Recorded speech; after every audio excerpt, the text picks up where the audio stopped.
Hello student, very good morning all of you. आज का हमारा टॉपिक परसेंटेज की क्लास नंबर 7 है। परसेंटेज की क्लास नंबर 7। पीछे हमने 12 क्वेश्चन तक कर लिए थे, वो मेंस लेवल के क्वेश्चन स्टार्ट हो गए हैं। ठीक है, तो आज हमारा क्वेश्चन नंबर 13 है। ठीक है, करते हैं स्टार्ट।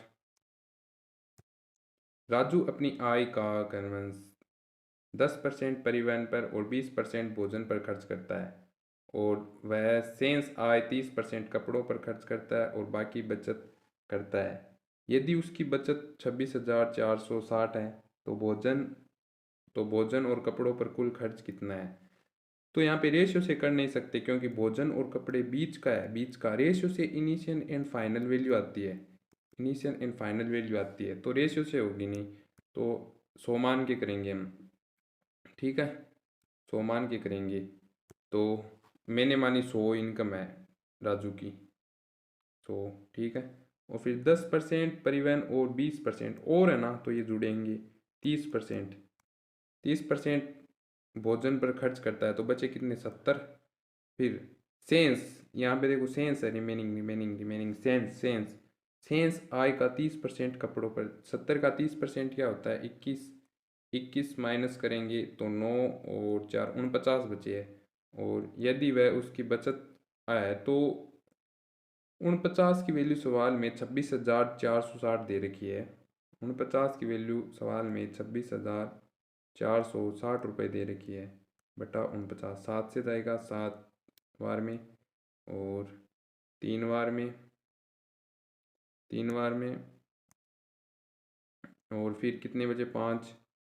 7 बार में, फिर कितने बचे, 5। 8 बार में 8 जीरो, यही है उत्तर। ठीक है, और फिर 7 से कटेगा, 7 पंजू 35, 2 28, 580, 580 आएंगे इससे काटने पर। 580, 580, सॉरी, 540, 540 है। तो 100% की वैल्यू 100 से इंटू कर देंगे तो 54,000 रुपये आ जाएगी। ठीक है, तो अब क्या पूछा है वो देखो। तो भोजन और कपड़ों पर कुल भोजन, भोजन पर क्या है, भोजन भोजन कितना है, 20% है, तो इसकी 20% क्या होगा, 1%, 10% होगा। पीछे एक इकाई के अंक को छोड़ के पॉइंट लगा दो, तो पीछे बची वो संख्या 10% है, तो वो है 54,000। तो 20% दो गुना होगा, 54,000 का दुगुना होता है 10,800। ठीक है, 10,800। इधर मैं ये रफ कर रहा हूँ, 10,800 आ गई। 20% भोजन का 10,800 आ गया। ठीक है, फिर निकालना है सेंस। सेंस है ना, तो इसमें से इन 30% को माइनस करके उसके बाद में सेंस कपड़ों का निकालना है। तो 30% पहले माइनस करेंगे, तो 30% क्या आएगा, 54,000 का 3 गुना होगा 30%। तो 54,000 का 3 गुना क्या होता है, 16,200। 16,200, 16,200 54,000 से माइनस करेंगे,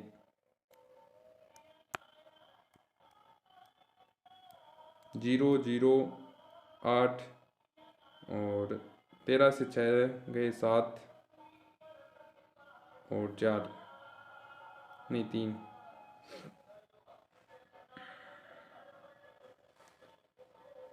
008, और 13 से, हाँ,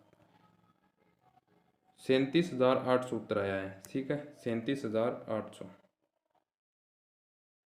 37,800। अब 37,800 का 30% बताओ,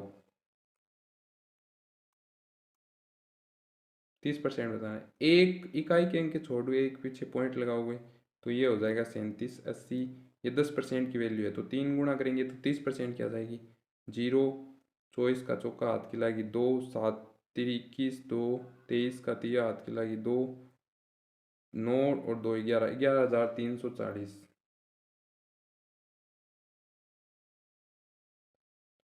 0 है, 0 4, और 11 के हाथ के 2 और 2, 22,140। 22,140 ऑप्शन नंबर ए है। Option number A 22,140, option number A, option number A 22,140। ठीक है, एक बार मैं वापस कर देता हूँ रिवीजन। ठीक है, राजू अपनी आय का 10% परिवहन और 20% भोजन पर खर्च करता है। तो 10% परिवहन पर किया और 20% भोजन, और है ना तो 30%, यानी 30% करेंगे 100 से तो 70 आएगा। फिर 70 का सेंस आ गया ना, सेंस, तो 70 का 30% 21 होता है, माइनस करेंगे तो 49 आएगा। 49 की सवाल में वैल्यू दे रखी है 26,460, भाग करेंगे तो 540 आएगा। और 100% की वैल्यू निकालनी है 540 से, तो 100 से इंटू कर देंगे तो 54,000 रुपये आ जाएंगे। फिर इसमें पूछा क्या है, भोजन। भोजन तो भोजन 20% है, भोजन तो 20% होगा 54,000 का 10,800। उसके बाद सेंस से पूछा, सेंस तो 30% माइनस करेंगे तो 16,200, माइनस करेंगे 54,000 तो 37,800 आएंगे।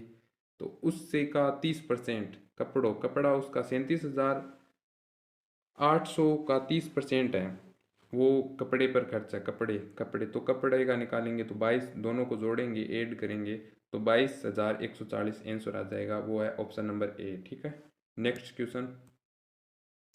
नेक्स्ट है भाई, सुधा ने अपनी मासिक आय का 12% किसी अनाथ आश्रम को दान करने का निर्णय लिया। 12%। और दान के दिन उसने 4,800 रुपये का दान दिया। तो पहले पहले तय की गई राशि 80% की बराबर थी, तो उसकी मासिक आय का 27% बताओ। तो 12% ये दे रखी है सवाल में, तो कितनी बार जाएगा 400, और 100% की 100 से इंटू कर देंगे तो 40,000। 40,000 ये बोल रहा है सवाल में 80% के बराबर है, तो काटेंगे एक जीरो से एक जीरो, 500 500 आ जाएगी, यानी 50,000। तो टोटल आय क्या है 50,000, 80% की थी 40,000, तो 100% की 50,000। ठीक है, 50,000। तो उसकी मासिक आय का 27%, मासिक आय है 50,000, इसका 27% कुछ है। तो पहले मेरे को 30% बताओ। जैसे कि इकाई के अंक को छोड़ के एक पॉइंट पीछे लगाने पर बची संख्या 10% होती है, यानी 5% कितनी है, ये 5,000 10% है, तो इसका 3 गुना करने पर 30% आ जाएगी, वो कितनी है 15,000। ठीक है, 15,000, 15,000। ओके। अब 1% निकालना है, इकाई के दो अंक, इकाई ढाई, दोनों अंक को छोड़ के पीछे एक पॉइंट लगाना है, ये यहाँ पे, रुको एक मिनट, यहाँ पे, यहाँ पे, यहाँ पे एक पॉइंट लगाना है, तो पीछे जो भी संख्या बचेगी वो 1% होगी। 1% होगी, 1% क्या है 500, तो 3% क्या होगा, 3 गुना कर देंगे 1500। 15,000 से 1500 माइनस करेंगे तो 13,500 उत्तर आएगा। ऑप्शन नंबर डी है, option number D 13,500, option number D 13,500 उत्तर आ जाएगा। समझ में आ गया। सुधा ने अपनी मासिक आय 12% अनाथ आश्रम में दान कर दी थी। ठीक है, दान के दिन 4,800 रुपये, यानी 4,800 की 12% की वैल्यू 4,800 है, तो करेंगे तो आएगा 400। ठीक है, तो 100% की 40,000। तो दान के दिन पहले दिन तय की गई राशि का, यानी दान पहले दिन राशि का 80% ही है 40,000, तो 100% 50,000 होगी। तो उसकी मासिक आय 50,000 है, तो 50,000 का 27% बताना है, वो 13,500 हो जाएगा। ठीक है, नेक्स्ट क्वेश्चन।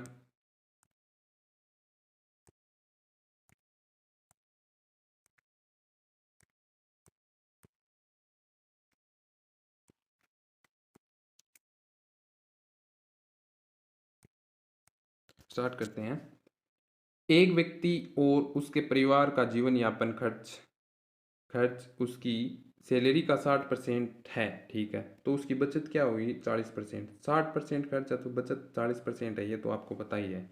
ठीक है, उसकी सैलरी में 30% और 60% की वृद्धि, दो वृद्धि मिली, तो 100% थी सैलरी। ठीक है, तो पहले 30% की वृद्धि होती है तो 130 हो जाएगा। ठीक है, उसके बाद में क्या बोल रहा है कि 60% की वृद्धि, वापिस 60% की वृद्धि हो रही है, 60% की, तो 130 का 60% होता है 78।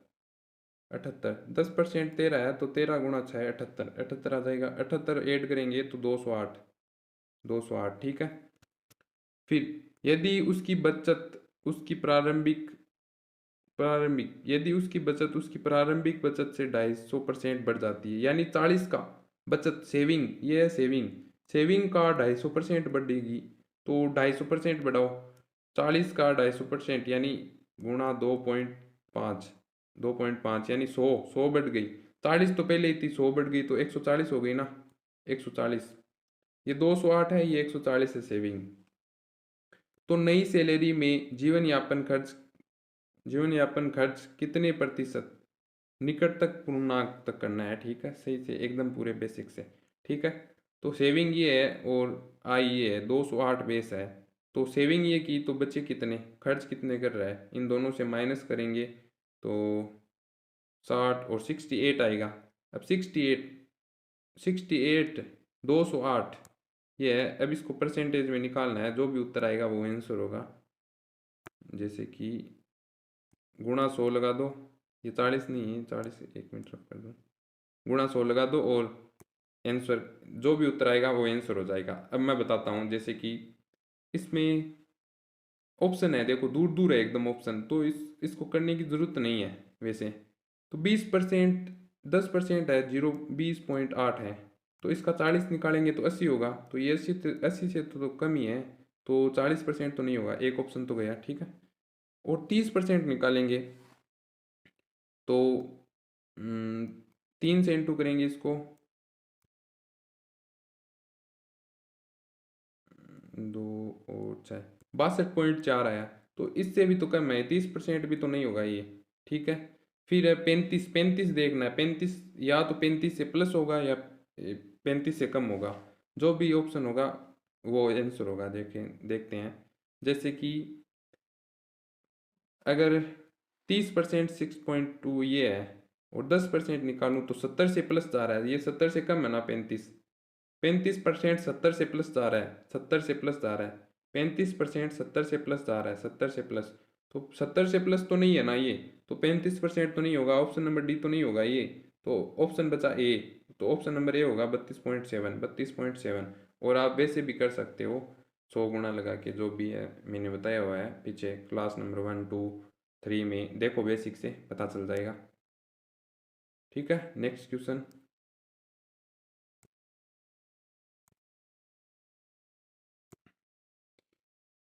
ए और बी ए और बी ए और बी की आय का योग 1,65,000 रुपये है। ए की आय का 70%, बी की आय का 80% खर्च करते हैं।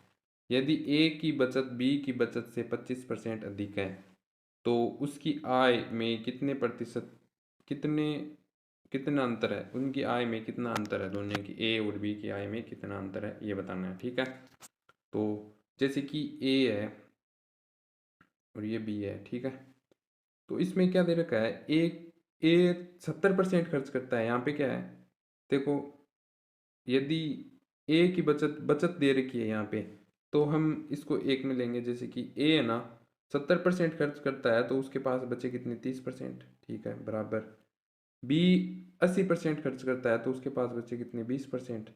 ठीक है, तो ए की बचत बी की बचत से यानी बी की बचत 25% अधिक है, यानी 25% की फ्रैक्शन वैल्यू होती है 1/4, यानी 4 की 5 है, 4 की 5 है, 4 से 5 है, यानी अधिक है ना 5, एक अधिक है, तो ये मल्टीप्लाई फैक्टर होगा 5/4। अब इसको इधर से परसेंटेज कटेगा, 5 से ये जाएगा 5 बार में, और 5 25, और ये कितनी बार आ रहा है, 5:6, तो ये होगा A/B 5:6, ये 5 इधर जाएगा, 6 इधर आएगा। ठीक है, तो इन दोनों का सम दे रखा है ये 1,65,000 रुपये, तो ये कितने हैं, 11, और इन दोनों का अंतर पूछ रखा है, अंतर है 1। ठीक है, 11 से करो, 11 एकम 11, बच्चे कितने, 5, 5 बार में, ऑप्शन आए, ऑप्शन 15,000 है, option number B, option number B 15,000, option number B 15,000, option number B 15,000। ठीक है, नेक्स्ट क्वेश्चन है, एक विक्रेता एक मिनट, एक विक्रेता अपनी सेवों का 60% बेच देता है, यानी सेव है 100, मानी हमने 100 सेव है। ठीक है, 60% फेंक दी तो 40% बची, परसेंट है, 40% बची। ठीक है, बेची, 60% बेच देता है तो 40% बची, और सेंस का 15% फेंक देता है, यानी सेंस कितना है, 40, 40 का 15% क्या होता है, 6, तो 6 उसने फेंक दी, 6। ठीक है, अगले दिन वह बेचे हुए सेवों का 50% बची हुई, अगले दिन वह बचे हुए सेवों का 50% यानी 34 बचे, 6 फेंक दिए तो 34 ही बचे ना, 40 से 6 काटेंगे 34, 34 का 50% होता है 17, तो 50% बेच दिए और बाकी फेंक दिए, वापिस कितने फेंके 17, तो उसके कुल कितने प्रतिशत सेव फेंके, तो डायरेक्ट चेंज जाता है 100 में, तो कितने फेंके हैं 23, 23 फेंके ना तो 23%। ओके, ऑप्शन नंबर सी है, ऑप्शन नंबर सी 23%। ये क्वेश्चन समझ में आया है क्या? जैसे कि एक विक्रेता है, वो उसके पास सेव है, वो 60% बेचेगा तो 40% उसके पास सेव बचेगी, ठीक है। और सेंस का सेंस यानी 40% बेच 60% बेचने के बाद सेंस क्या बचा है 40%, और सेंस में से 15% फेंक देता है, यानी 40 का 15% होता है 6, तो बचे कितने 34, ठीक है।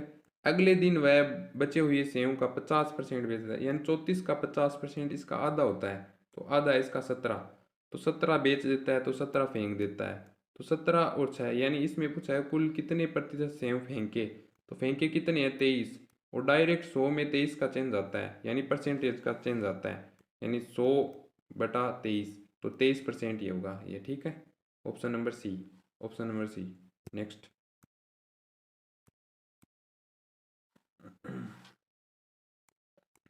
सॉरी ये क्वेश्चन लगे हुए नहीं है, तो आज का मैं यहीं तक छोड़ता हूँ, और कल करेंगे नेक्स्ट क्लास में, ठीक है।